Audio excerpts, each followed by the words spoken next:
आ, काले मैडे कपड़े ते काला मैडा भेस, काले मैडे कपड़े ते काला मैडा भेस, गुनाही भरिया मैं फिरा लोग कहन दरवेश, उठ फरीदा सुतिया दुनिया वेखण जा, उठ फरीदा फरीदा उठ फरीदा। दविंदर भाई, कैसे आप? आवाज़ आ रही है मेरी ठीक से? जी जी। Very good, very good. हम अभी सुन रहे हैं तेरे इश्क नचाया करके थे या थे, आप सुने हैं ये काफ़ी?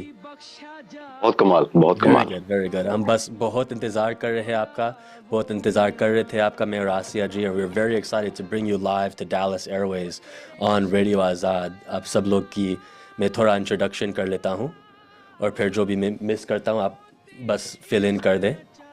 दविंदर पंडित इज़ एक मेरे, पहली ये चीज़ है, ये मेरे गुरु भाई है।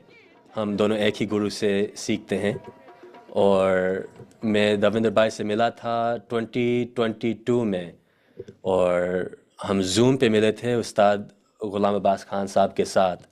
अभी दविंदर भाई, उनकी, he started singing in his not in his adolescence but in his adulthood, and has now made a career for himself after starting his instruction. And it is a very special story now. He is releasing a movie about the life and work of the renowned and wonderful Punjabi poet Shiv Kumar Batalvi. So Davinder Bhai also does voice acting, is now playing a role of Shiv Kumar Batalvi, and has done some acting before. He is a recent student from Ustad Ghulam Abbas Khan in the grand scheme of life. ये तो जिंदगी की पूरी कोशिश है, और हम बहुत अभी नए नए सीख रहे हैं, लेकिन आप तो खुद से बहुत अच्छे मकाम पे पहुंचे हैं, and we're very excited to interview you today. तो दविंदर भाई, आप बस कुछ minute, have I left anything out? Thank you शैनल भाई, थैंक यू। बहुत अच्छा। और बस आपका आवाज़ थोड़ा क्वाइट आ रहा है दविंदर साहब, हाँ, वॉइस कम है मेरी। अभी भी हेलो नहीं आ रहा है।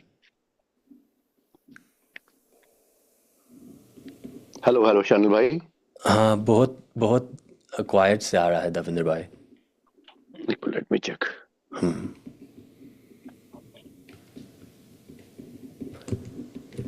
कोई मसला नहीं, अभी आप आराम से करें। मैं तेरेश नचाया बचा रहा हूँ रेडियो के लिए, तो कोई मसला नहीं। जब भी हो जाता है तो हम लाइव जाते हैं। हेलो हेलो हेलो, आप देखें। हाँ, अभी आ रहा है। हेलो।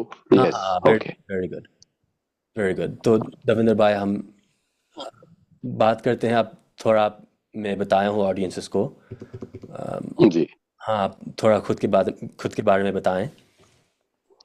थैंक यू शैनल भाई, और सभी रेडियो आज़ाद के जितने भी व्यूअर्स हैं, मेरी तरफ से उनको आदाब, सत श्री अकाल, नमस्कार। और बड़ा अच्छा लाइफ जो है वो, मतलब कई मोड़ लेती है, मैंने देखा है। और मैंने लाइफ में कभी सोचा नहीं था गाने का। और आप बड़े हैरान होंगे कि स्कूल में और कॉलेज तक मैंने कभी गाया नहीं। वाह। और उसके बाद ये अचानक सफर शुरू हुआ। तो हमारा फाइनल ईयर था कॉलेज का। तो वहाँ पे वो उस उन दिनों में ये 96 97 की बात है। तो उन दिनों में ये अंताक्षरी का काफी होता था, बहुत सारे फंक्शंस होते थे दूरदर्शन पे। इंडिया में दूरदर्शन है और वहाँ पे वो चलता था। तो अनु कपूर जी होस्ट थे, तो काफी वो उनकी मकबूल रही अंताक्षरी कंपटीशन इस टाइप का।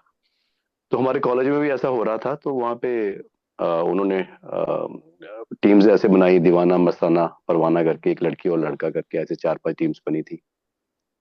तो मैं उसमें नहीं था। तो मेरे एक दोस्त थे, वो अभी नहीं है, और मुझे लगता है कि शायद वो उन्हीं के चक्कर में मुझे गाना मतलब शुरू हो गया मेरा। अच्छा। उनको बहुत शौक था, उनको बहुत शौक था। ही वाज, उनका नाम लक्की था, राजेश। तो उनकी एक फ्रेंड थी, तो शी वाज पार्टिसिपेटिंग किसी और लड़के के साथ। हम्म। तो उन्होंने मुझे बोला कि देवेंद्र भाई, आप ऐसा करें कि मतलब मैं उस लड़की के अपनी फ्रेंड के साथ मैं गाना चाहता हूँ वहां पे। हम्म। तो आप तो उस कॉलेज में पढ़ते हैं, तो आप वहाँ पे किसी को बोलें, प्रोफेसर को, कि मुझे वहाँ पे गाने दें। तो मैंने उनको बोला कि वो सिर्फ कॉलेज वाले स्टूडेंट्स हैं, उन्हीं के लिए फंक्शन है वो, तो दे विल नॉट अलाउ। तो फिर बोलता कि वो, यार मैं नहीं चाहता हूँ कि उस मेरी फ्रेंड के साथ कोई और बैठ के गाए, तुम गाओ। मैं कहा, यार मैं तो गाता नहीं हूँ, मैं तो मुझे, हम ऐसे जैसे फ्रेंड्स में हम बैठ के तो कुछ ना कुछ गाते रहते थे, जी, लेकिन very कभी किसी के सामने मैंने सोचा ही नहीं। तो that was the first time कि उसने बहुत सारी वो कस्में वादे वो जैसे होते हैं ना दोस्त, कि good. यार तुम दोस्ती के लिए तो लोग मर जाते हैं, साला तू गाने के लिए बोल रहा है, मुझे मना कर रहा है। तो वो पता नहीं मेरे दिल में क्या आया, मैं कहा यार मुझे फिर या तो तुम सिखाओ या बताओ। फिर उसने पूरी प्रॉपर लिस्ट बनाई, एक मतलब पूरे अक्षरों की, ABCDEF करके। तो 2 दिन हमने लगाए। तो मैंने वो कॉलेज में उस लड़की के साथ पहली बार वहां पे अटेम्प्ट किया था। तो बाई चांस ही हम अंताक्षरी जीत गए वहां पे, Hmm. कंपटीशन। तो डेट वाज द फर्स्ट। आप सोचो कि वहाँ जो जज आए हुए थे वो, उनका यहाँ पे स्टूडियो था, पठानकोट में, पॉल साहब। तो उन्होंने मुझे वहां पे पूछा कि तुम कहाँ से सीखते हो। तो तब तक मुझे ये भी नहीं पता था कि लोग सिखाने वाले भी होते हैं, या हमारे शहर में भी कोई होंगे ऐसा। Hmm. तो आई नेवर थॉट। तो Very good. हाँ, तो उन्होंने मुझे दिया हमारे यहाँ पे एक गुरुजी सिखाते थे, उनकी भी डेथ हो गई, अमर देव जी। तो उनका नंबर दिया मुझे कि वो सिखाते हैं, तो आप उनके पास जाओ। तो तभी उसके बाद भी मैं 2-4 साल वहां पे नहीं गया। तो जो मेरा दोस्त था जिसने मुझे इस पार्टिसिपेशन के लिए बोला था, तो वो बोलता कि मुझे वहां पे लेके जा, मैं सीखना चाहता हूँ। तब मैं उनको लेके गया वहां पे। Hmm. He started learning from there. एक हारमोनियम भी हम अमृतसर से खरीद के लाए उसके लिए, दोस्त के लिए। तो और 4-5 साल ऐसे निकल गए। तो मैं BSc करने के बाद, मैं साइंस ग्रेजुएट हूँ, और मैं उसके बाद मैं फार्मास्यूटिकल में जॉब करने लग गया था। Hmm. तो फिर मुझे साथ साथ में थोड़ा सीखने का हुआ। तो 4-5 साल बाद मैं वो अमरदेव जी जो मेरे यहाँ पे लोग गुरु जी थे, उनके पास गया था सीखने के लिए। तो तब भी वो नहीं था कि मतलब रेगुलर मैं नहीं जा पाता था, मतलब कंटिन्यू नहीं किया बहुत ज्यादा मैंने। मैं समझ गया. तो ऐसे ऐसे शौक की, मतलब घर में गाना या थोड़ा बहुत कहीं गा लूंगा Hmm. ऐसे बैठ के। तो तब ये करते करते करते टाइम निकलता गया। Very good. तो हाँ, जो तो वहां आदमी से हुआ। के, हाँ, बस जो जी आदमी जी। की किस्मत में होता है वो हम किसी न किसी वी फाइंड अ वे. और हाँ, यस यस है ना. यस। और इसके जी बारे में और भी बात करेंगे और बहुत आपका जर्नी को समझना चाहेंगे, क्योंकि ये बहुत यूनिक चीज़ है कि आदमी you know in their adulthood इस पाथ पे शुरू करे. बहुत से लोग हैं, मैं यहाँ पे डैलस में रहता हूँ, जो जिनके पास अच्छे आवाज़ है लेकिन सीखना नहीं चाहते हैं. बोलते हैं, कहते हैं कि मैं तो अभी कैसा सीखूं. अरे यार, हम हाँ, किसी उम्र में भी सीख सकते हैं, और इसके बारे में भी बिल्कुल बात, शिक्षित। जी और जी जी इसके बारे में और ज़रूर बात करेंगे, क्योंकि हम आपका जर्नी जानना चाहते हैं. तो मैं यहाँ पे जी बैठा हूँ जी। आसिया जी के साथ. शायद वो कैमरास के कुछ मसले हो रहे हैं, लेकिन वो है यहाँ जी, मेरे पास. और हम राइट मैम। हम शिव कुमार बटालवी के बारे में, आपके आपके जो मूवी आ रहा है, आपका जो मूवी निकल रहा है, इसके बारे जी में मैं ऑडियंसेस को बताऊं कि शिव कुमार बटालवी एक मॉडर्न क्लासिकल पंजाबी पोएट बुलाते हैं. एक ऐसी जी पोएट है जो अभी मॉडर्न एज में उनकी उनकी काम थी. वो अमृता प्रीतम के एक कंटेम्प्रेरी है. पोस्ट पार्टीशन एरा एक पोएट है, और इनकी लाइफ स्टोरी बहुत कमाल की है, बहुत अफसोस की भी है. और वो जी उनकी जो उनके साथ जो हुआ है, और वो जो लिखे, जो कविता लिखे, वो अभी क्लासिक बन गए हैं. और बहुत से चीज़ ऐसा नहीं होता है कि एक मॉडर्न पोएट क्लासिक भी बन जाते हैं. तो जी जी जब मैंने फाइंड आउट किया था कि आप इसके ज़िंदगी के बारे में आप कहानी डिस्प्ले कर रहे हैं ये काम, तो मैं बहुत खुश जी हुआ था. और जी जी बहुत कम हम जानते हैं इसके बारे में. बहुत बस एक इंटरव्यू है और कहानियाँ हैं. जी, तो आप थोड़ा उनके बिल्कुल। बारे में भी बताएं कि पंजाब के लिए ये क्या है, और ये किस वो क्या रिप्रेजेंट करते हैं ये देश को के लिए, ये इस पीपल के लिए. जी, बहुत बड़ा नाम है जी, शिव कुमार बटालवी का नाम आते ही मतलब मेरे तो ऐसे जैसे ना रोंगटे खड़े हो जाते हैं कि ऐसे भी कुछ लिख सकता है कोई बंदा। और इतने इतने बड़े हमारे हिंदुस्तान के और पाकिस्तान के जो ये गायक हुए हैं, तो मुझे नहीं लगता कि कोई हुआ जिन्होंने उनको ना गाया हो। तो बहुत बड़ा नाम, बहुत दर्द और पता नहीं क्या क्या, हम्म। बिरहा का सुल्तान ही कहते हैं उनको। तो और जो मैं एक करेक्शन चाहता हूँ कि जो आप ये मूवी कह रहे हैं, बेसिकली ये एक अपना म्यूजिक एल्बम है। हाँ, और ये हमारे पठानकोट में शमी चौधरी साहब हैं, तो वो काफी कुछ करते रहते हैं। तो वो उन्होंने प्रोड्यूस किया था इस एल्बम को। हम्म। और उसमें जो सिंगर हैं या कंपोजर हैं, कंपोजर उसके विनोद सहगल, बॉलीवुड सिंगर, बहुत नाम है उनका। बहुत सारी फिल्मों में उन्होंने गाया। मिर्जा गालिब जो सीरियल था, ऑफ जिसमें कोर्स। जगजीत सिंह साहब थे, गुलजार साहब ने लिखा था वो सारा, तो उसमें उसका भी बहुत सारे गजल्स उन्होंने गाई थी उसमें। तो उन्होंने ये एल्बम कंपोज की थी, बहुत सारे सिंगर्स, डिफरेंट सिंगर्स ने उसमें गाया। हम्म।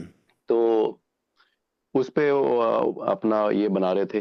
तो कुछ अपना आर्टिस्टों को उन्होंने वहां ट्राई किया, उनकी मतलब वीडियो में उनको दिखाना चाहते थे शिव कुमार बटालवी को। और 1973 में डेथ हुई थी बटालवी साहब की। उसके बाद अभी 50 साल से उनके ऊपर कोई मतलब वीडियो नहीं बन पाई थी अभी तक। हम्म। उनके घर वाले अलाउ नहीं करते थे, तो चलो अभी इस पर उन्होंने अलाउ किया। तो एआई की टेक्निक को यूज करके उन्होंने कई सारे आर्टिस्टों को उसमें आजमाया कि ये क्या ये सूट कर रहे हैं उसमें। हम्म। तो वो भगवान की दया से अल्लाह ने जो मेहरबानी की, तो एंड में मुझे वो काम मिला। Very good. तो मैंने भी हाँ ये सोचा नहीं था, लेकिन मैं देखता हूँ कि जो हम सोचते हैं ना, वो कभी ना कभी वो अपने आप ही वो रास्ते बन जाते हैं, पूरा होता है। तो ये मैं बात बताता हूँ कि बहुत सारे, ये ऑलमोस्ट 15 साल पुरानी बात है। हम्म। एक बार दूरदर्शन, पहले तो ये इतने सारे वो टीवी चैनल नहीं चलते थे, रेडियो और दूरदर्शन चलता था इंडिया में। तो दूरदर्शन पे बहुत लेट एक दिन गाना चल रहा था, मैनू विदा करो मेरे राम, मैनू विदा करो। तो हम्म। वो शिव कुमार बटालवी साहब का गाना था। और मैंने देखा भी यार इतना जबरदस्त गाना, और कौन गा रहा है। तो मैंने देखा कि वो विनोद सहगल थे। ये 15 साल पहले की बात है। तो मैंने रात को उनको कॉल कर दी। उसमें नीचे नंबर डिस्प्ले होते हैं। तो रात को 11-12 बजे का शायद टाइम था, मैंने उनको कॉल कर दी। तो उन्होंने भी उठा लिया। कहते कि भाई साहब मैं किसी प्रोग्राम में हूँ लाइव, तो मैं ना आपको बाद में करता हूँ। तो मुझे मुझे बुरा लगा खुद के लिए कि मुझे इस टाइम पे कॉल नहीं करनी चाहिए थी, लेकिन मैं हम्म। रुक नहीं पाया। वो गाना ऐसा कमाल का गाते हैं। तो लेकिन वो भी देखो उनका कमाल की, रात को 1:30-2 बजे मुझे कॉल वापस आया उनका राइट कि राइट हाँ राइट। जी बताएं, मुझे बताएं। मैं कहा सॉरी मैं इस टाइम पे फोन किया, लेकिन ये गाना मुझे ऐसा लगा है कि मतलब मुझसे रहा नहीं गया कि कैसी वॉइस है कि और कैसा कंपोजिशन है। Right right. और वो देखे कि वो 15 साल पहले की बात है, वो गाना अब 15 साल बाद मुझे मिला, वाह। और वही तो सिंगर और मैं बटालवी साहब। जी हाँ, और मैं आसिया जी एक सवाल पूछना चाहेंगे आपसे इसके मैं बारे। जी पूछना ये जी। चाहती हूँ कि इतनी बड़ी शख्सियत को आपने पोर्ट्रे किया अपनी एक्टिंग के वजह के थ्रू, तो क्या आपको शिव कुमार बटालवी जैसी बड़ी शख्सियत को पेश करते हुए मद्दाहों की तवक्कुआत का कोई दबाव महसूस हुआ कि आप कैसे करेंगे? हाँ नहीं, ये तो बहुत सही आप बिल्कुल कह रही हैं।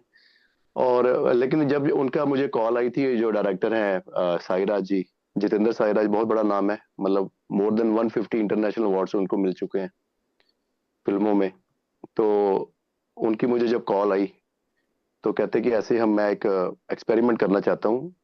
तो ऐसे कुछ हम, एक वीडियो बन रही है हमारी, कुछ काम कर रहे हैं। तो इसमें आपको मैं शिव की शिव बटालवी उनके लिए मैं लेना चाहता हूँ, लेकिन आपकी ज्यादा चेहरा नहीं आएगा उसमें, बॉडी आपकी यूज करेंगे।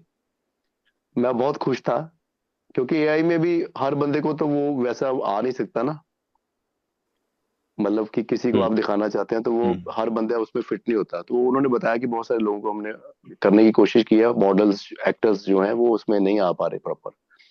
तो कहते हैं कि मुझे लगता है कि शायद जो आपका रिजेम्बलेंस है, थोड़ी साइड फेस या सामना, तो हम्म। कुछ हो सकता है।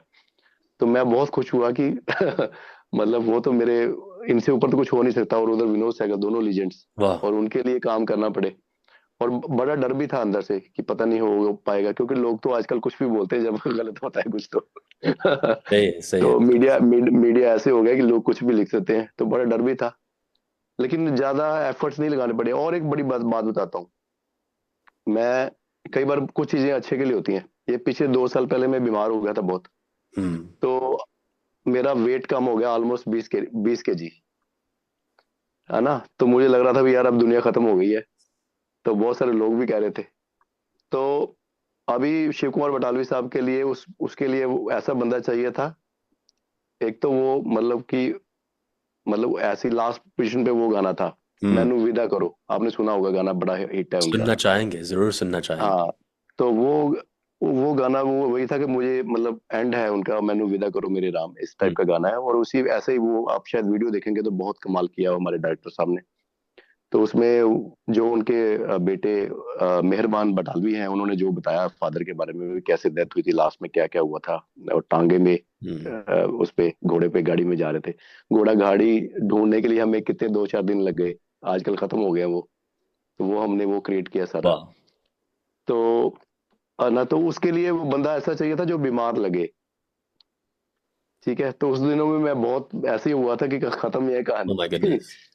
और दूसरा मतलब जैसे वो कहना नहीं चाहिए, लेकिन वो शराब का था। वो काफी उनको लगता, कहते हैं लोग कि वो सही। शराब थे सही। काफी लास्ट में सही। यूज करते थे। तो मैं कभी पीता नहीं हूँ, लेकिन मेरे चेहरे से लगता है अभी भी। अभी इस पे मैं क्या क्या कहूँ। लेकिन लेकिन जरूर हाँ हम तो जरूर सुनना चाहेंगे हाँ, थोड़ा शिव कुमार है बटालवी। ना। और ये तो भी एक। हाँ, तो ये सारा ये हाँ। हुआ। और जब हुआ एआई के साथ, तो मैं खुद बड़ा हैरान हुआ कि सब लोगों ने बहुत अप्रिशिएट किया। अच्छी तो बात है। और थैंक्स टू गॉड, ये मैंने कभी सोचा नहीं था। ये कमाल की बात ये भी है कि आप 15 साल पहले कॉल करके बड़ा बेचैन होके कॉल करे कि ये कौन पोएट है, ये क्या है, और बहुत हाँ अप्रिशिएट किए। और फिर 15 साल बाद ये अपॉर्चुनिटी मिला। और ये भी बहुत अच्छी बात है इस स्टोरी में कि जो आदमी था दूसरे लाइन पे उस टाइम पे ऐसा दिल छोटा नहीं करवाया। वो कहा नहीं, मैं कॉल बैक करूँगा। क्योंकि चीज़ ये है कि अच्छे पोइट्री में, अच्छे म्यूज़िक में, क्लासिकल चीज़ें में बहुत कम लोग बहुत अप्रिशिएट करते हैं। तो हम जी जी, जैसे हम मिल पाते हैं, हम कुछ बन वी फाइंड अ वे कि कोई और है इस दुनिया बिल्कुल में जो बिल्कुल। उसको अच्छा पेट्रोनाइज करता है। जी और हम भी ऐसे ही। मैं बिल्कुल अभी जब आपको फ़ोन किया था, मैं शिव कुमार बटालवी साहब का बहुत बड़ा फ़ैन हूँ। और आप कर जी रहे हैं ये काम, मुझे बहुत अच्छा लग रहा है। अब तो बड़े बड़े दिल के साथ, बड़े मेहरबानी के साथ कहे कि हम बात करेंगे आपके साथ। तो बस आप थोड़ा जी जी। बचाएंगे और मैं आसिया जी फ्रेम में ले आऊँगा, क्योंकि वीडियो का कुछ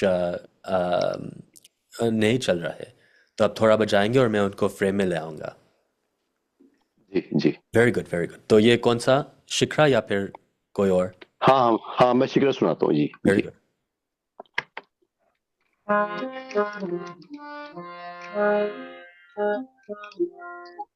ये भी गाना पिछले साल हमने रिकॉर्ड किया था। काफी ये मकबूल हुआ, बहुत सारे सिंगर्स ने अपने ढंग से इनको गाया है।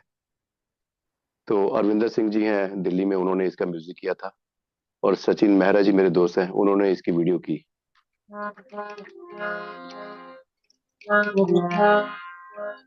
हाँ, मैं शुरू करूँ। इरशाद। बस हम यहाँ पे वीडियो रेडी कर रहे हैं, लेकिन आप बिल्कुल शुरू करें। माए माए, मैं एक शिकरा यार बनाया।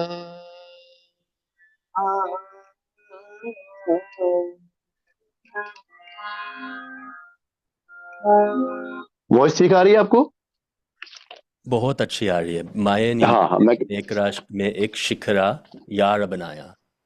हाँ और जी, हम मैं आ बहुत रहा धीरे धीरे से सीखते हैं, क्योंकि हमारी ज़बान ये नहीं है। तो आप सिखाएं भी कि क्या बोल रहे हैं आप। हूँ।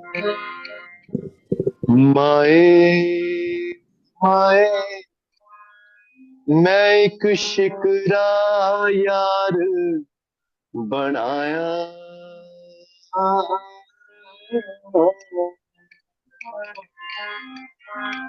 शिकरा जो पंजाबी में कहते हैं हॉक, बाज जिसको बोलते हैं।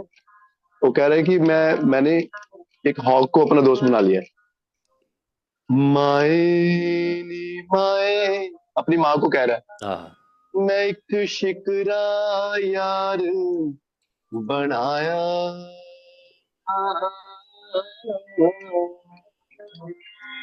ਉਹਦੇ ਸਿਰ ਤੇ ਕਲਗੀ ਤੇ ਉਹਦੇ ਪੈਰੀ ਝਾਂਜਰ ਉਹ ਚੋਗ ਚੋਗਿੰਦਾ ਆਇਆ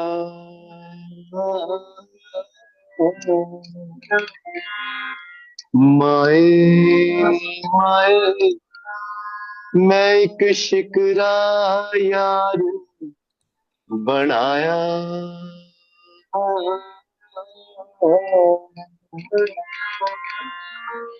ਇੱਕ ਉਹਦੇ ਰੂਪ ਦੀ ਧੁੱਪ ਤਿਖੇਰੀ ਉਹ ਦੂਜਾ ਮਹਿਕਾਂ ਦਾ ਤਿਰਹਾਇਆ ਤੀਜਾ ਉਹਦਾ ਰੰਗ ਗੁਲਾਬੀ ਉਹ ਕਿਸੇ ਗੋਰੀ ਮਾਂ ਦਾ ਜਾਇਆ ਨੀ ਮੈਂ ਵਾਰੀ ਜਾਵਾਂ ਮਾਏ ਮਾਏ ਮੈਂ ਇੱਕ ਸ਼ਿਕਰਾ ਯਾਰ ਬਣਾਇਆ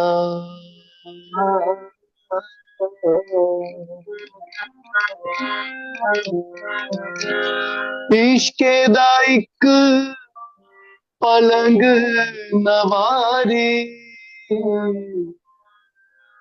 ਨੀ ਅਸਾਂ ਚਾਨਣੀਆਂ ਵਿੱਚ ਉਡਾਇਆ हम्म, ਤਨ ਦੀ ਚਾਦਰ ਹੋ ਗਈ ਮੈਲੀ ਉਸ ਪੈਰ ਜਾ ਪਲੰਗੇ ਆਇਆ ਨੀ ਮੈਂ ਵਾਰੀ ਜਾਵਾਂ ਮਾਏ ਮਾਏ ਮੈਂ ਇੱਕ ਸ਼ਿਕਰਾ ਯਾਰ ਬਣਾਇਆ ਆ ਗਿਆ ਚੋਰੀ कुट्टा ते वो खांदा नहीं पंजाब में इंडिया में और पाकिस्तान में भी इवन चूरी बनाते हैं मतलब एक आटे को ऐसे करके उसमें गुड़ और देसी घी डाल के ना बहुत अच्छे। चूरी कुट्टा ताओ खांदा नहीं दुनिया सा दिल दा मास खवाया एक उड़ारी ऐसी मारी एक उड़ारी ऐसी मारी ओ मुड़ वतनी ना मायनी हाँ, मैं एक शिकरा यार बनाया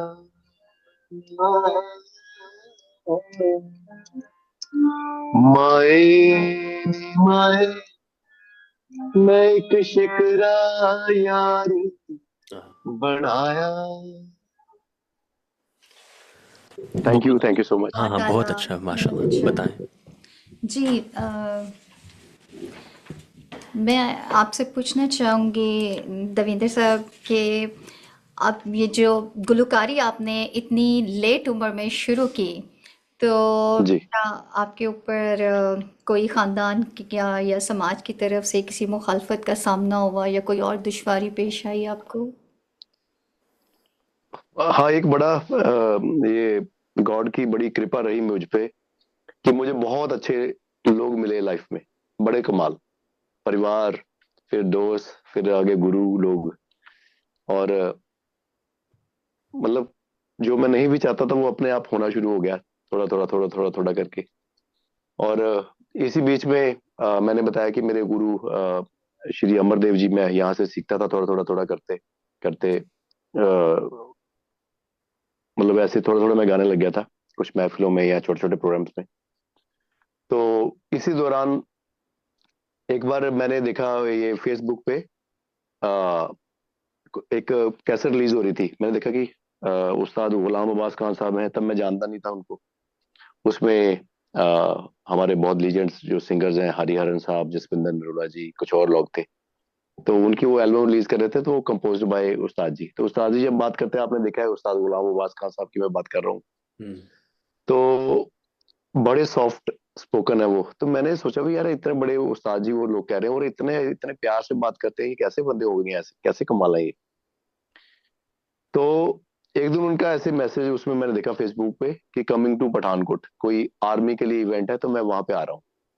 तो मुझे तो मौका मिल गया, तो मैंने उसमें पहला जो वर्ड्स लिखे थे मैंने कि वेलकम टू पठानकोट उस्ताद जी। वाह।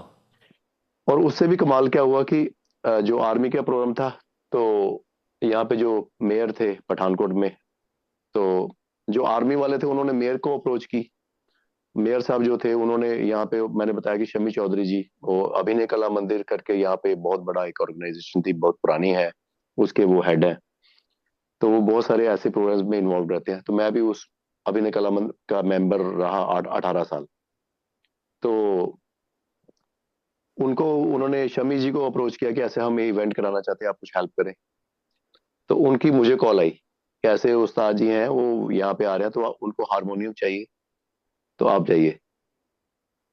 तो मैं हारमोनियम लेके उनको, उनको हारमोनियम चाहिए था, तो मैं हारमोनियम लेके गया था उनके पास। तो वो यहाँ पे 3 दिन थे, तो 3 दिन उनके साथ रहने का मौका मिला मुझे, उनकी सेवा करने का मौका मिला।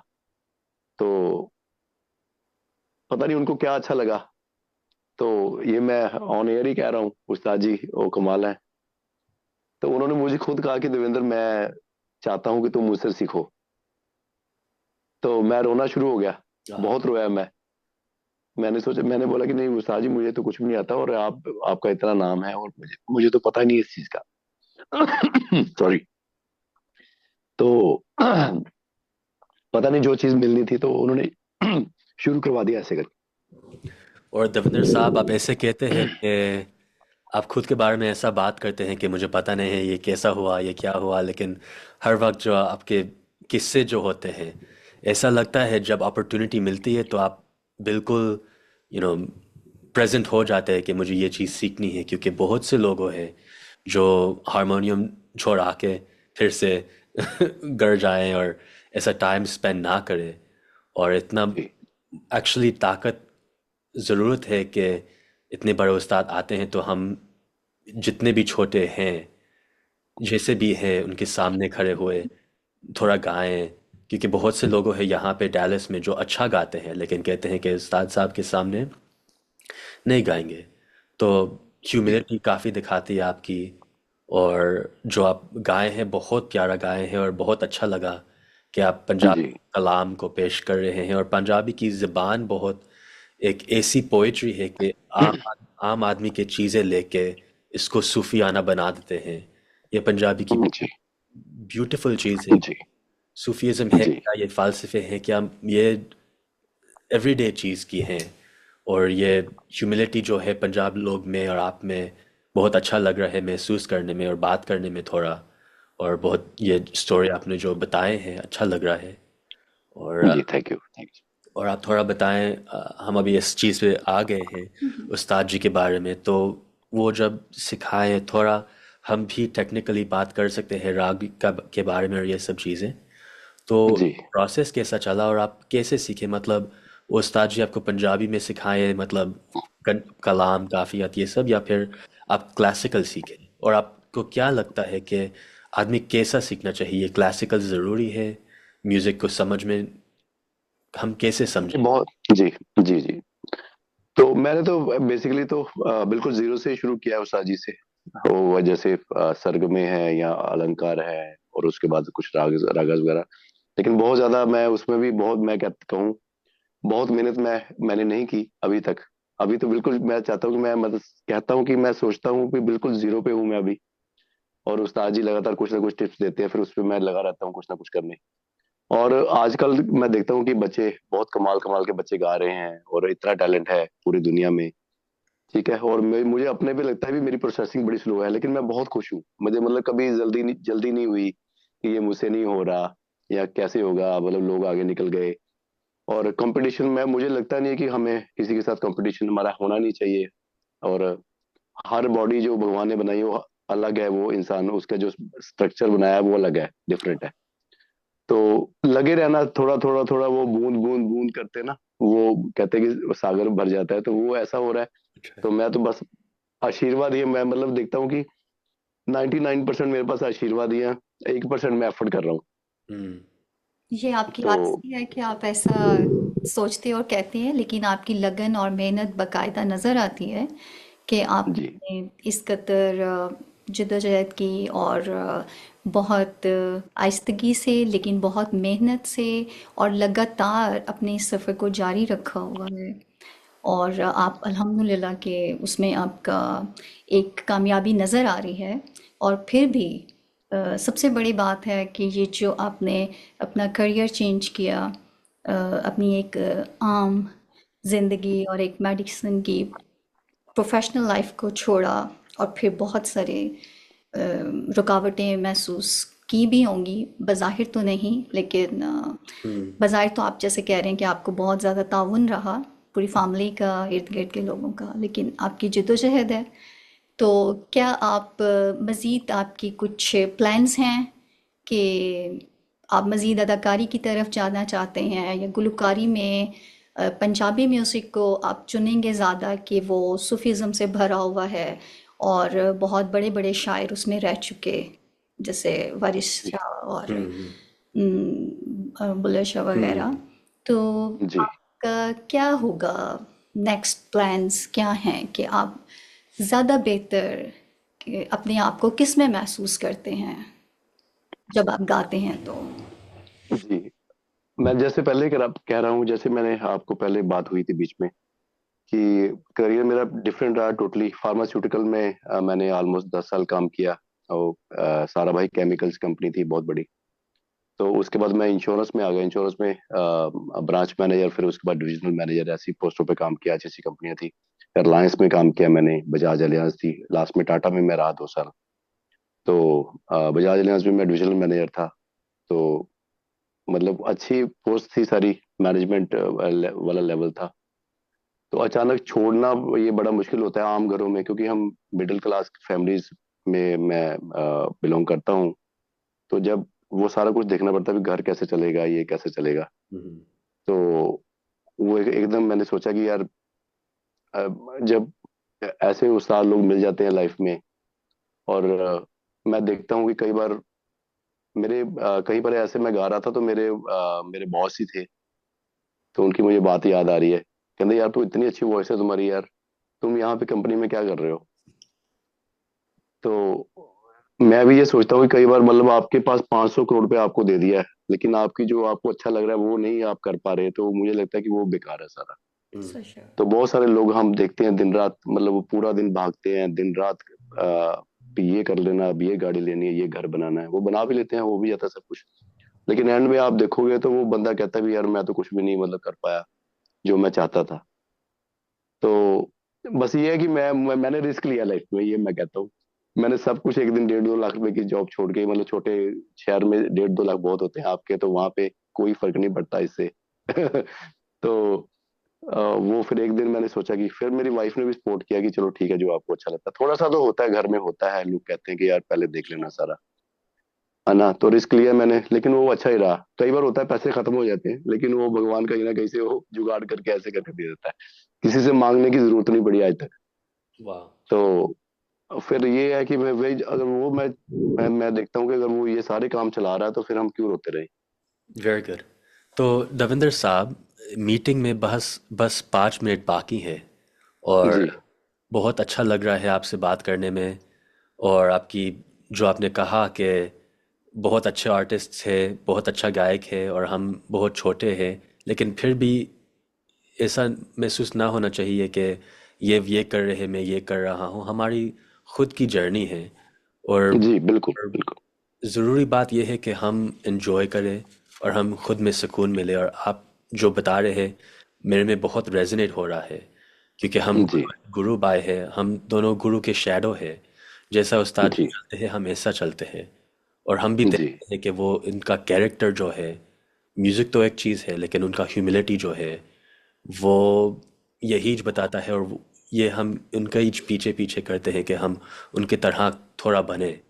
और ये जी जी रहा है कि हम दोनों इनके शैडोज हैं, और हम अच्छे से सीख रहे हैं कि इतना कंपटीशन लेके ना करें ये काम, दिल छोटा। बिल्कुल बिल्कुल।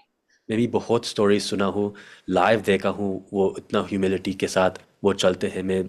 मैं सेपरेटली कॉल करके हम ये बातें शेयर करेंगे, लेकिन बस 5 मिनट बाकी है।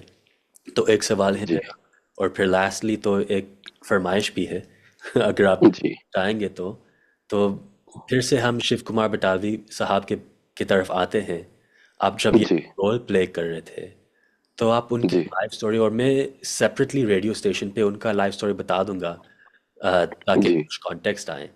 और उनके लाइफ स्टोरी में कुछ आया कि मैं ऐसा महसूस फील कर रहा हूँ उनके लाइफ। और फिर जो फरमाइश है, बस 4 मिनट बाकी है, हम ये सुनना चाहेंगे कि पुछती ओलाल इफुकीराना। और बस ये दो चीज़ें हैं। जो जैसे उनका करेक्टर मैं कर रहा था ना, तो मैं सच में कहता हूँ कि मैंने कोई एफर्ट मुझे करना नहीं पड़ा उसमें। मुझे उस दिन लग रहा था कि मैं मतलब आज जाने ही वाला हूँ। तो घोड़े के ऊपर बैठ के हम पीछे में बैठा था, तो ऐसे था कि मतलब कि बंदा बहुत बीमार है और घोड़े के पीछे पिछले टांगा के पीछे बैक साइड में बैठा हुआ है, वो गिरने ही वाला है था ना। तो उसमें एक था कि उसमें मैंने उसको हाथ से, जो चला रहा था उसको मैंने आ, हाथ से करूंगा कि रोको, मुझे बैठा नहीं जा रहा वहां पे। तो वहां से मुझे उतार के उन्होंने, शॉर्ट भी आप देखना प्लीज, मैडम आप भी देखना, बहुत अच्छा लगेगा आपको। जी। हाँ, मैनू विदा करो मेरे राम, ये एल्बम का नाम है, यूट्यूब पे और डिफरेंट प्लेटफॉर्म पे अवेलेबल है। तो उन्होंने मुझे कहा कि अब वो किक्कर का एक दरख्त है, उसके नीचे बैठना है, तो वहां पे वो आपको मुझे पानी पिलाएगा शॉट से पहले। ठीक है, तो मैंने उतरा वहां से और किक्कर के नीचे में बैठा। तो जिस बंदे ने मुझे पानी पिलाना था, वो बोलता कि सर आप तो बैठ गए हो, नीचे तो पूरे कांटे हैं, इतने इतने बड़े कांटे थे वहां पे। लेकिन मुझे वो पता ही नहीं चला। हाँ, उसमें मैं उसमें मूड में था कि मैं तो बीमार हूँ, मुझे पता ही नहीं कि कहाँ बैठ रहा हूँ, क्या हुआ। तो ऐसा वो हुआ, वो वन वन शॉट में ही सारी चीजें अपने आप हुई हैं। Very nice, very nice. और हम ये भी सुनना चाहेंगे, अगर आप जानते हैं तो, कि पुछती ओलाल इफुकीराना, चलते चलते। जानते हैं शिव कुमार बटालवी साहब की? आह, हाँ नहीं, ये नहीं, मैं एक और उनकी दो लाइनें सुना देता हूँ अगर आप नो कहें तो। प्रॉब्लम। बस ये जी मीटिंग जो एंड हो रही है, तो हम कुछ सुनना ज़रूर चाहेंगे, इतनी प्यारी आवाज़। जी जी जी जी।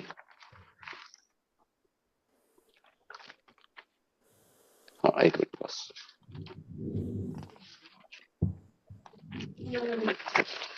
अभी अभी एक और गाना मैंने रिकॉर्ड किया है उनका, तो ये उस्ताद जी करेंगे।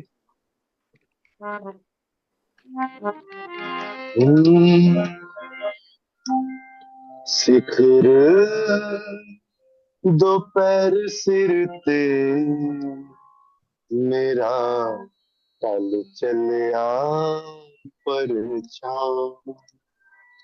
सिखर दोपहर सिर ते मेरा टल चलिया पर छां।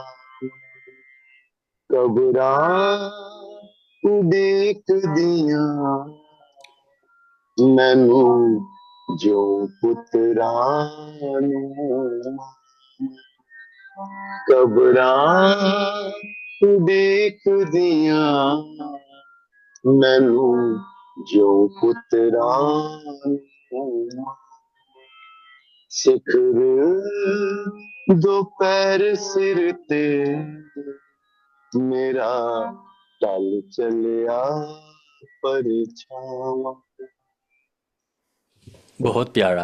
और अभी चलते चलते आसिया जी थोड़ा एक्सप्लेन भी कर लेंगी ये कविता क्या है और क्या कह रहे हैं। लेकिन बहुत अच्छा लगा, और हम ज़रूर शेयर करेंगे उस्ताद जी के साथ और सब डायलस रेडियो के साथ, के अच्छा इंटरव्यू हुआ और बहुत मज़ा भी आया। और आसिया जी, आप कुछ कहना चाहेंगे? जी, आपने सबसे ज़्यादा आपने शिव कुमार बटालवी साहब को गाया, तो उम्मीद है कि आप दूसरे शोरा को भी देखेंगे और ज़रूर गाएंगे।